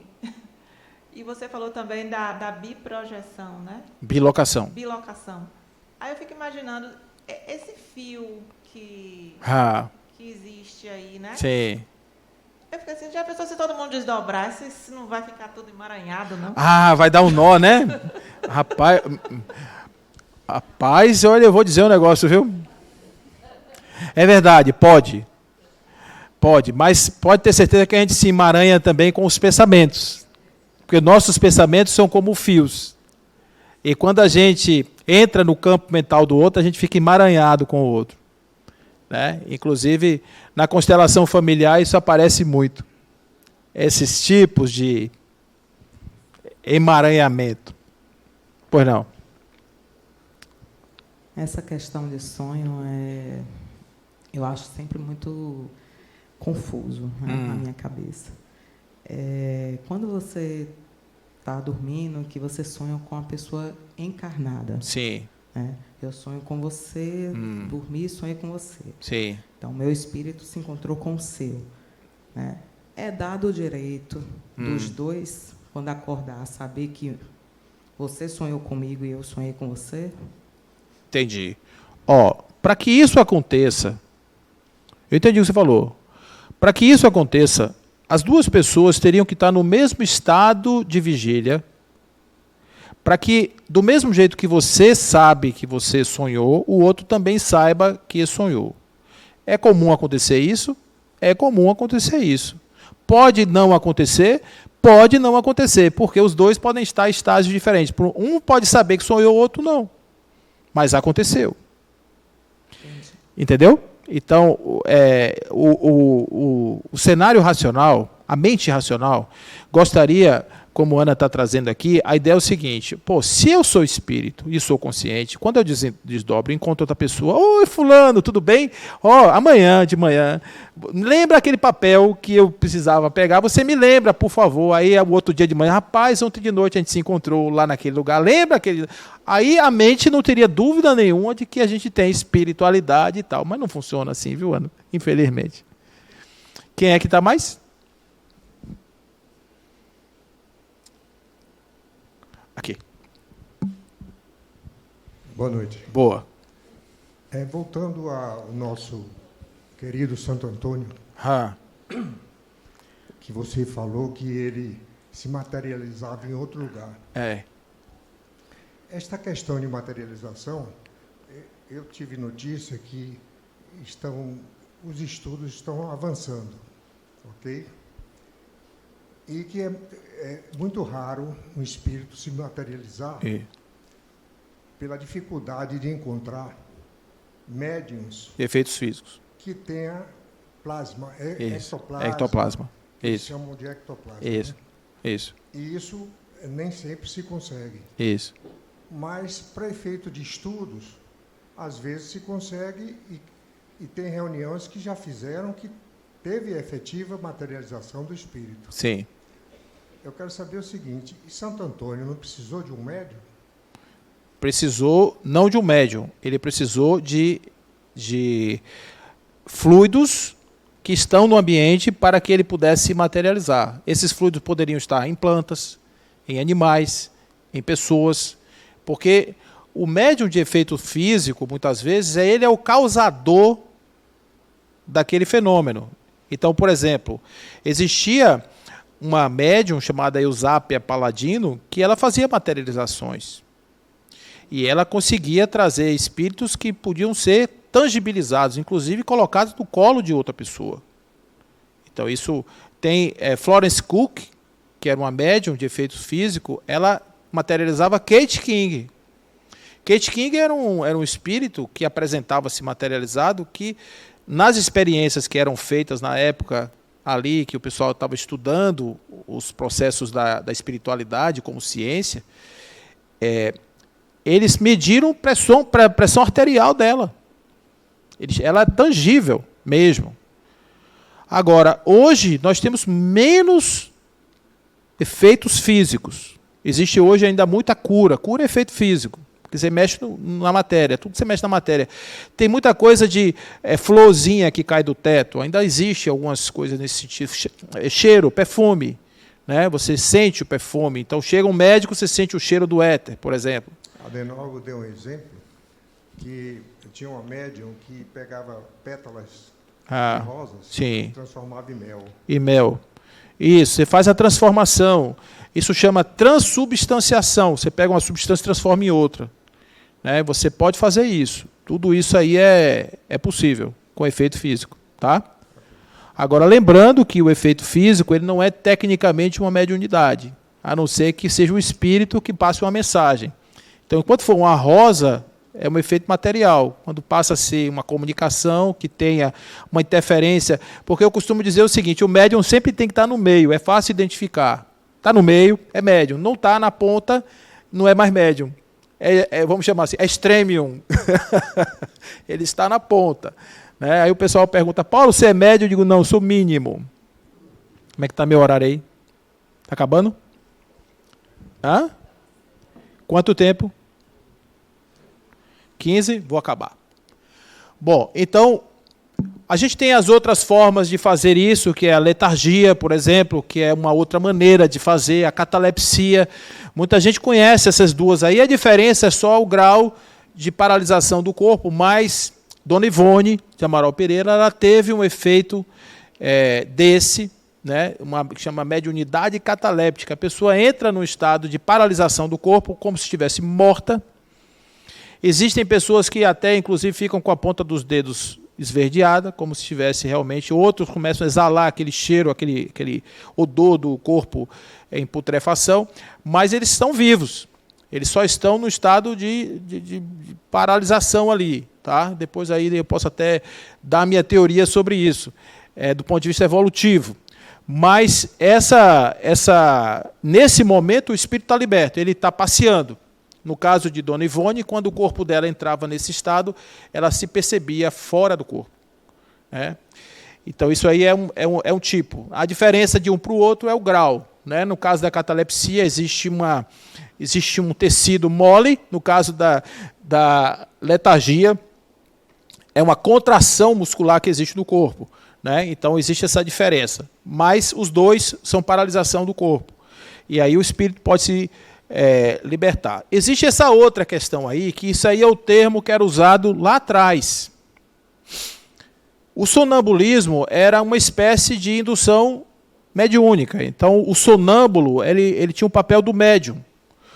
Então, ele era induzido através do magnetismo, ou ele tinha a sua própria autoindução, mas ele entrava no estado tal, porque o sonâmbulo ele consegue enxergar de olho fechado.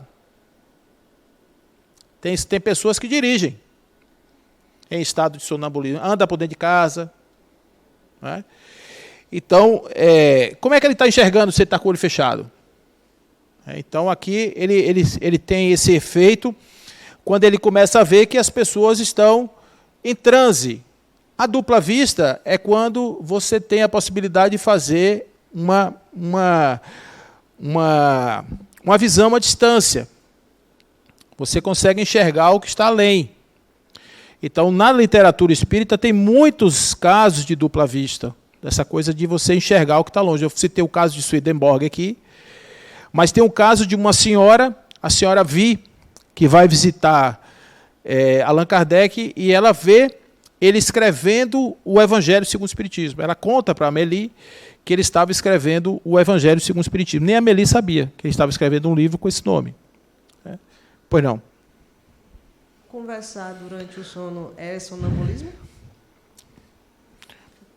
Eu não sei te dizer se é sonambulismo, mas é um automatismo, melhor dizendo assim, da questão do seu processo psíquico que está se expressando. Porque muitas vezes a pessoa está falando durante o sono, se for igual a minha esposa, por exemplo, ela está falando um idioma que eu acho que nem existe na face da Terra. Eu fico doido para ouvir, mas não entendo nada. Certo? Mas normalmente são pulsões mentais que estão reprimidas e que conseguem se expressar ali naquele momento. Gritos, tem gente que grita. Tem gente que grita quando está nesse estado. O êxtase é uma experiência onde a pessoa entra no estado de, sabe, aquele estado de plenitude, a pessoa fica se sentindo assim totalmente encharcada de uma espiritualidade grandiosa. É uma experiência do êxtase, né? o sonambulismo mais apurado. A alma do estático é ainda mais independente. Segundo ele, o que está ali na questão 439, o estático ele consegue se libertar mais ainda, ele é um grau a mais. Tá? Bom, a bicorporeidade, eu já falei para vocês o que é isso, né? A possibilidade de você estar em 2 lugares ao mesmo tempo. E a transfiguração é a possibilidade de você ter uma mudança na forma física. Uma mudança na forma física. Isso é possível, a gente vai encontrar isso no Monte Tabor. Gente, quando algum católico disser para vocês que não acredita em reencarnação, que não acredita em espírito, etc., mostre o Monte Tabor para ele, que talvez ele tenha esquecido. No Monte Tabor está lá a reencarnação de Elias, apresentada de forma contundente, e está lá uma conversa entre Jesus encarnado, Elias, que já morreu há 800 anos, Moisés, que já morreu há 1400 daquele tempo. Então, tem comunicabilidade entre vivos e mortos, tem a imortalidade da alma e tem a reencarnação ali no Monte Tabor. Pois não? Durante a morte súbita, no caso, ele poderia ter sido durante um desdobramento? Ou seja, uma pessoa que esteja em desdobramento, ela pode vir... Você fez 2 perguntas em uma só. Você perguntou assim, a pessoa pode ter uma morte súbita durante o desdobramento? Pode, porque o corpo pode parar, mas uma coisa não está relacionada à outra, entenda. O desdobramento não necessariamente causaria a morte do espírito. O que acontece de advertência é, cuidado quando você estiver desdobrando, porque você pode querer não voltar. E esse não voltar, ele pode ser considerado como... Não, porque a força que rege a atração é muito maior do que um simples querer voluntário do espírito. Certo? Então a gente não manda nisso, não. A força que rege isso aí é muito maior do que o meu querer. Então, você está desdobrando aí, vem um espírito lá, pega a tesoura, corta esse fio, a pessoa desencarna. Não. Tá? Agora a gente tem que tomar cuidado com o desencarne, que você pode ir para um lugar e tomar um susto. E trazer de lá coisa que você não tinha, um problema que você não tinha. Tudo bem aí, gente? Aí chegamos na redentora morte, que é aquela chamada liberdade do espírito. E aqui a gente só tem a dizer a vocês, por tudo que eu já falei, o seguinte: a morte é inexorável, todo mundo vai passar por ela, mas ela não necessariamente representa uma liberdade, porque se o espírito se desencarna vinculado ao corpo, vinculado à coisa, vinculado à matéria, ele não é livre, ele é apenas desencarnado. Então, quando a gente está pensando no processo da vida, a gente tem que considerar o processo da morte, tem que considerar a qualidade do viver do depois. Por que é que o materialismo não prega isso? Porque para ele não existe isso.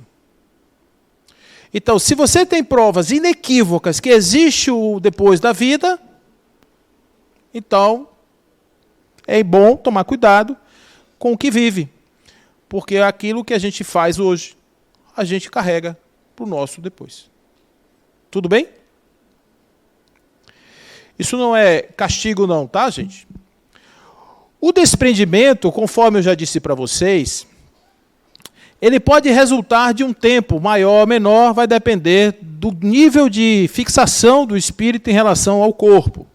Então, se vocês quiserem ver um pouco mais sobre isso, está lá no livro Céu e Inferno, no segunda parte, capítulo 1, lá, ó, o sofrimento que acompanha a morte está subordinado à força adesiva que une o corpo ao perispírito. Que tudo que puder ajudar na diminuição dessa força e na rapidez do desprendimento torna a passagem menos penosa e, finalmente, que se o desprendimento se operar sem dificuldade, a alma deixará de experimentar qualquer sentimento desagradável. Na hora que você se libertou do corpo, libertou, a dor do corpo fica no corpo e você vai embora. É bom assim.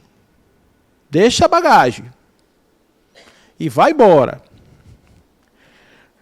Para a gente poder ter liberdade, a gente precisa saber que tem coisas que... Beleza. Coisas que nos atrapalham. Né? Quando chegamos no plano espiritual, essa é uma outra pergunta, né, que tem a ver com o que a gente já falou também, eu só vou pontuar aqui algumas coisas. A ideia é que, o que eu vou achar no plano espiritual quando eu desencarnei? Vai depender de muitas coisas. O espírito do suicida, quando ele desencarna, ele cumpre uma ação, ele toma uma ação que é contrária ao princípio da sua própria existência. Eu vou explicar de uma forma que explica aquelas duas perguntas que Nelba fez. Quando a gente chega aqui, a gente tem uma espécie de carga, uma quantidade de fluido vital e uma programação existencial de uma duração de vida de mais ou menos tantos anos. Isso a gente vai ver no livro Missionários da Luz, num capítulo sobre a programação da reencarnação de Sigismundo. Vocês vão ver lá isso aí bem detalhado. A gente chega aqui com uma carga de fluido para viver uma quantidade mais ou menos definida de tempo. Aí o sujeito pega e resolve abreviar isso. O seu espírito, o ente espiritual que ele é, retorna ao plano espiritual encharcado de fluido vital. Esse fluido vital, tem algumas entidades que explicam que ele se mostra, esse cordãozinho aí que vocês estão vendo, ele aparece como se fosse um fio soltando fagulha. Essa é a figura que tem um corpo de um suicida, identificado no plano espiritual. Ele tem excesso de fluido vital, que não é compatível com o processo da sua libertação espiritual. Por isso ele precisa voltar numa encarnação, essa é a explicação que é dada para esse fenômeno, para poder gastar na sua vida que tem, o restante dos fluidos que ainda estão impregnando o seu campo perispiritual. Quanto tempo ele vai levar, pergunta Nelba, para poder retornar, ou seja, qual será a quantidade de vida, segundo os espíritos, aquela quantidade de tempo que faltava para completar a sua vida anterior. Então, se ele tinha lá, faltando 10 anos para completar a carga dele, provavelmente ele desencarna de forma natural, por alguma outra forma, aos 10 anos. 10 anos exatamente é no dia do aniversário dele? Não. Pode ser com 11, pode ser com 9, pode ser com 9,5, pode ser com 10,5, porque não é exatamente não. É mais ou menos nessa quantidade aí que a gente tem. Então a gente tem que voltar para expurgar. Assim como a zona umbralina também é uma zona de expurgo, a gente tem outra forma, que é a encarnação, que é a maneira mais impressionante de expurgo. Quem tiver interessante, quiser dar uma olhada nisso, tem um livro de Luiz Gonzaga Pinheiro chamado Perispírito e Suas Modelações, que explica isso bem. Tá bom? Tudo bem aí? A gente vê quem a gente conheceu em outra encarnação quando chega no plano espiritual? Não necessariamente. Vai depender se a outra pessoa é hóspede do mesmo hotel mental que eu. Então, Mo e Mo que vivem aqui na Terra. Ô, Mo. Quando eu desencarnar, Mo, você me espera? Ele diz, claro. Mo e Mo só vão se encontrar se eles estiverem na mesma faixa vibratória. Se não tiver, Mo vai ficar lá no hotel em Beverly Hills e o outro Mo lá no Piauí. Não vai ser possível. Pois não, César? Perdão, eu vou ser bem rapidinho. Por exemplo, no Livro dos Espíritos, tem aqui, na sua volta ao mundo dos espíritos, a alma se encontra todos que conhece na Terra. Sim. E todas as suas existências anteriores que lhe vêm à memória com a lembrança de todo o bem e todo o mal que praticou. Já entendi sua pergunta. Só para ser rápido, até por causa do tempo, viu? Tudo bem. Quando o Livro dos Espíritos... Eles se veem invisíveis? Não, ele está falando potencialmente. Ou seja, no momento em que nós estivermos no plano espiritual, e será lá no plano espiritual que eu vou encontrar com todos esses. Mas não quer dizer que eu chegando já vá fazer isso, entendeu? É um encontro potencial, ou seja, os meus encontros com aqueles com os quais eu vivi será no mundo espiritual, mas não agora.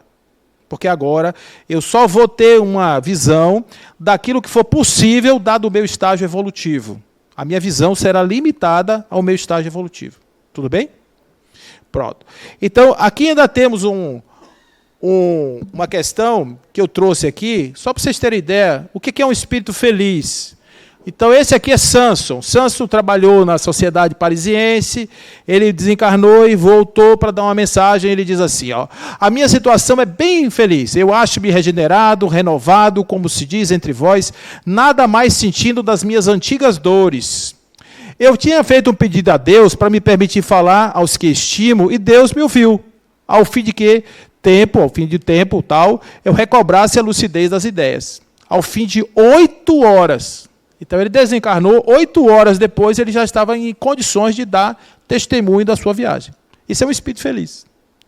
Aí a gente vê agora um infeliz, né? Que esse aí é o Fernando de Bertin. Estou no medonho abismo, auxiliai, meu Deus, quem tirará desse abismo? Isso tudo está no céu e inferno, que ele coletou da sociedade parisiense relatos de espíritos em situações diversas. Olha como é a linguagem, é diferente. Ele está pedindo arrego aqui, pedindo perdão, pedindo tudo. Porque chegou lá e descobriu que tem uma situação extremamente diferente. Olha que tem um que chegou, está legal, Samson não era santo não, tá? Era só uma pessoa que estava bem resolvido. E o outro estava cheio de questões ainda para resolver, né? Oh, meu Deus, tal, não é a morte futura, é a passada. Estou para sempre separados do que me são caros. Essa lamentação toda que a gente vê aqui na Terra. Esse aqui é um suicida. Essa aqui é a história de um suicida que se suicidou numa pousada, por isso que chama que é o suicida da Samaritana, né, que ele tirou a vida lá. E ele volta dizendo assim, eu não refleti, senti, mas a vida não se me extinguiu. Minha alma está ligada ao corpo, sinto os vermes corroer-me. Aquilo que a gente conversou. Né? Ele continua preso ao corpo, mesmo morto. Né? Então ele diz assim, ó, foi doloroso o momento em que a vida se vos extinguiu, menos doloroso do que depois, só o corpo sofreu. Essa é a experiência desse aqui. Você pergunta assim, Paulo, todo suicida passa por isso? Não. Cada caso é um caso, cada situação é uma situação. Qual é o grau que é medido? É o grau de consciência e de intenção. Quando a pessoa está sem a capacidade cognitiva, sem a capacidade de discernimento, isso é extremamente diferente disso aqui que vocês estão vendo. Isso aqui é uma pessoa que tem uma vida normal, uma vida estabilizada e que tem um problema qualquer e resolve dar fim à existência. É o tipo desse tipo de coisa aqui. Aí vem a eutanásia, que a eutanásia, gente, segundo o Espiritismo, segundo Allan Kardec, segundo os Espíritos, questão 953, nós devemos aguardar sempre o último momento, porque no último momento, às vezes, que o Espírito consegue ter um vislumbre da necessidade de superação que ele veio aqui superar. Então, tirar a vida de uma pessoa, de um espírito, tirar a possibilidade de interação, quantas pessoas não se reencontraram no leito de morte? Passaram a vida separados, pais e filhos, e de repente, ó, o papai está morrendo, vai lá ver. Às vezes uma palavra tipo, papai, me desculpe, ou então meu filho, me perdoe. Resolve uma questão de uma vida inteira. Então, é preciso a gente entender que a vida foi feita para ser vivida, e ela acaba na hora que tiver que acabar. Tá bom? Cedo ou tarde, o espírito sente a necessidade de progredir. Todos têm que se elevar. Esse é o destino de todos. Então, isso tudo aconteceu, a gente desencarnou, mas tem uma hora que a gente resolve voltar para a carne, para a dulcíssima prisão. Por quê? É de carne em carne, é de reencarne em reencarne, de vida em vida, que a gente galga o espaço que nos separa de Deus. É através da reencarnação, diz o Espírito Lázaro, que nós conseguimos completar a nossa missão de seres divinos, de nos tornarmos todos divinos. Então, qual é a verdadeira vida? É a do Espírito. Qual é a verdadeira essência da nossa existência? É a vida. Por isso que a gente não deve fazer isso aí. Não é uma questão moral, é uma questão de natureza. Quando o espírito está precisando voltar, ele está precisando de uma experiência na carne. E aí alguém diz, não, você não vai voltar. E ele diz, como agora, como é que eu resolvo meus 300 anos de conflito que eu não consegui resolver? O espírito está 300 anos querendo reencarnar. Teve uma oportunidade. Aí alguém diz, não. Não. Como é que o espírito fica? Ele pode ficar zangado, ou ele pode compreender.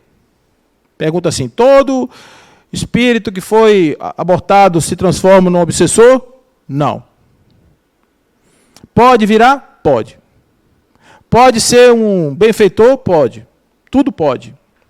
Porque cada um é um. Cada ser carrega em si a dor, a sabedoria de ser capaz e de ser feliz. Tá bom? Então, que consequências tem para o espírito um aborto? Uma existência que foi nulificada e ele vai ter que recomeçar. Então, a partir daí, a gente pensa na verdadeira liberdade, que é a conquista do ser.